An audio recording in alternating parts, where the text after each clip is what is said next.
This is a reading of the Creepypasta story, The Quiet Sky. It started when we called out to the stars, into the darkness. We felt so small, tumbling through vast emptiness while clinging to the skin of the world, and without a single reason why. We were curious, yes, but ultimately I think we were just terribly frightened. And we were so young, so very young. We were children, and like a lonely, lost child, we did the only thing we could think of to make it stop. We did what we thought we had to do to make the universe make sense. We called for help. For years, we scanned the sky for a sign. We sent signals to the stars in the darkness beyond. Are we alone? But the skies were quiet, always so quiet, leaving us to our own makings. But crying children never cease, and neither did we. We sent calls into every corner of space for decade after decade. We refused to believe no one was out there. They had to be. Yet, for some unknown reason, they never answered us. Everyone remembers when that changed. They think it responded to the Arecibo message from 1974. The response to the Arecibo message was received almost 3 months ago, in 2 separate parts. The first part of the message was received at the Hat Creek Radio Observatory in California. The Allen Telescope Array picked up what sounded like static interference that continued on for over an hour. It consisted of unintelligible screeching and buzzing sounds that continued without pause for the whole hour. The meaning of this message was never discovered, if it had one. The only thing we knew was that the signal's origin came from somewhere in the Hercules constellation near Messier 13. As soon as that signal stopped, the real message began. We made contact that day, and we were asked a question: who is there? It came not through the radios, but as a voice. A voice inside all of our heads asked the question to all of us. I heard it. My wife heard it, the young heard it, and the old heard it. Even the deaf heard it. Everyone, everywhere, heard this voice whisper that question in their heads, in every language on earth. I remember it almost too clearly. It asked in that familiar, yet indescribable voice that's always there in my mind. It was like one of my own thoughts had gone rogue and had decided to speak directly to me. The world seemed to stop as everyone listened for what came next. Where are you? The heavy questions seemed to linger in our minds for hours afterwards, and then for days, and then for weeks. That day changed everything. There were doubters from the very beginning, and the holy ones who claimed that God had spoken to all of us, and that the time to repent was now. There were those who claimed they'd heard nothing, and those who'd claimed that the aliens had given them their own secret messages. And, of course, there were those who truly believed that we had been contacted for the first time by an extraterrestrial race like us, one ready to communicate, ready to lead us out of the dark. We were wrong. We never made contact with alien life, at least nothing comprehensible or discernible to human understanding. The stars are vast, and in their vastness, our voices had touched the ears of something truly incomprehensible, something hungry and malevolent. The voice. We realized our mistake when the ground started to groan.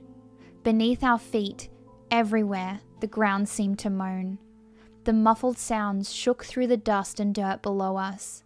No one knew what was causing it, at least not until the calls started coming in. The graveyards were screaming. All at once, the dead had started screaming. Every deceased man, woman, and child was turning in their graves. All the animals did too. Every dog, every cat, everything that had ever walked this earth. The cries of ancient whales shook the seas, and the shrill of screeching birds echoed in the forests. The caskets shook, and the morgues howled.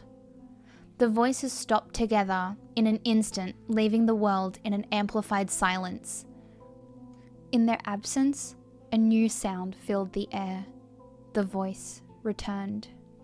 I hear you.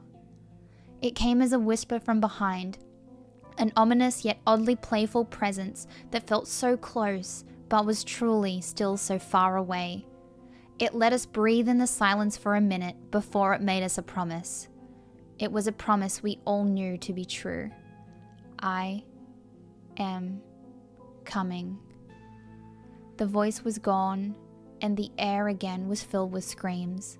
This time, they were from the living. After the voice had gone, we were left to our own devices. Millions panicked, and rightfully so, as chaos took hold of the streets. Many would die in the violence and the gunfire of that night. They would be known as the raptured before long, and the rest of us were condemned. We could only wait. The screaming dead was only the first of the side effects that we felt as the voice approached. The closer it got, the more we felt it. That first night after the screaming, we noticed the stars bleed for the first time. A section of the western sky had turned black, blacker than the night. It was only truly visible because of the ring of the stars around it. The light from those stars had turned red, and they seemed to bleed across the sky like food coloring dropped into water. Their light swirled and flowed all around the edge of some unseen mass. I knew then that I was staring into the face of the voice. Our scientists claimed that nothing was there, and that their radar and scans always came up empty. Their telescopes could see nothing but darkness in that section of space. However, the proof was right there in front of us, as every night that ring of darkness got wider and more stars bled in the sky. We watched it come. As each night passed, the black spot would widen and more stars would distort and bleed around it. During the day, a new hell would greet us. The side effects worsened. The day always brought something new. I'm sure most of what happened will go untold and unknown. The animals started disappearing. All of them. No tracks, traces, or bodies were left behind.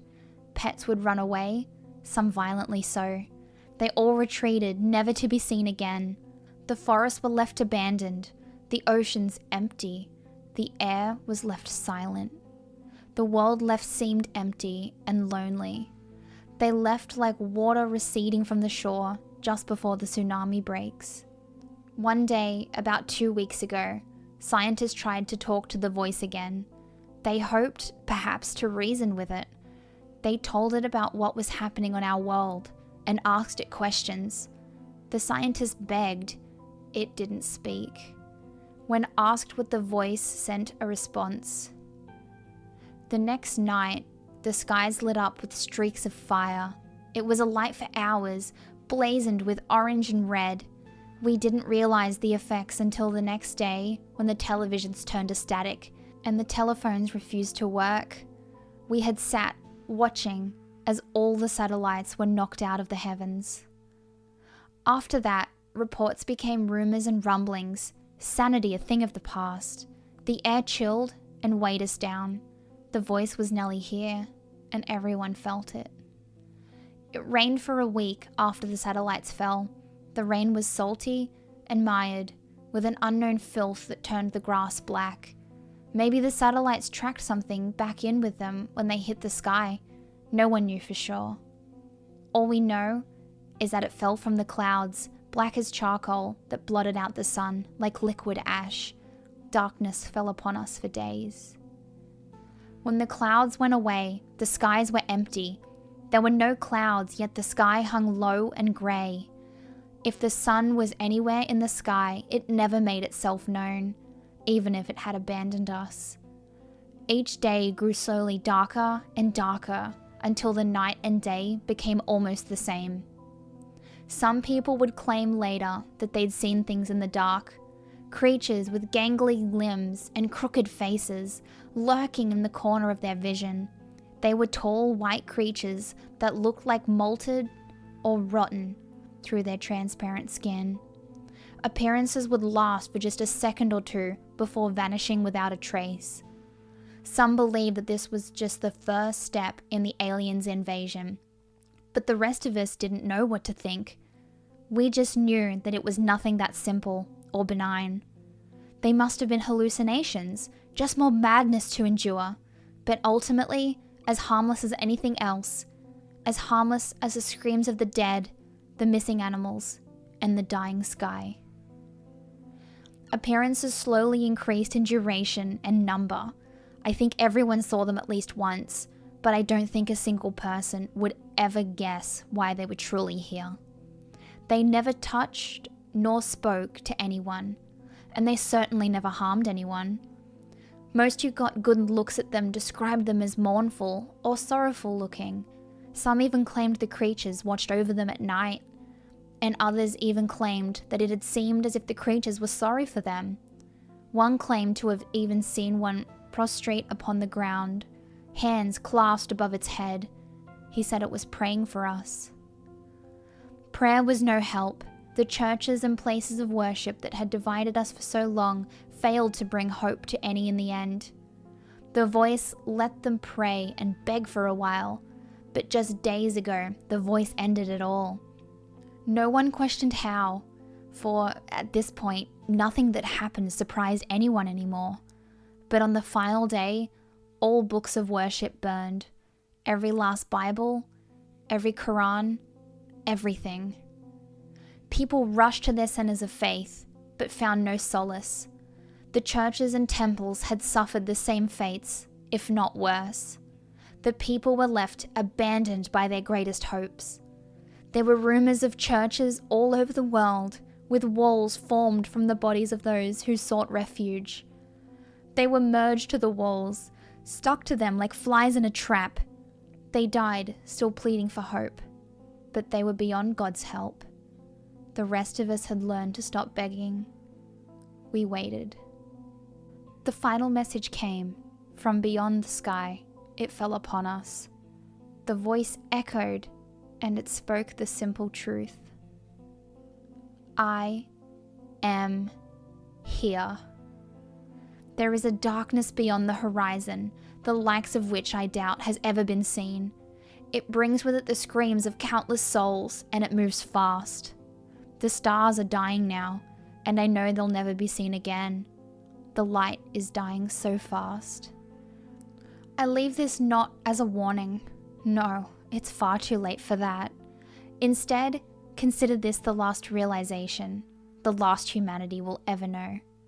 For we used to wonder whether or not we were alone and lost, but never whether or not we were safe and hidden. The universe is infinite, and our understanding was significantly more finite. We should never have beckoned to the darkness. Instead, we should have clung to the light and closed our eyes every time we would turn to the void. As the final minutes approach, I hold one final truth to be certain. I now know why the skies were always so quiet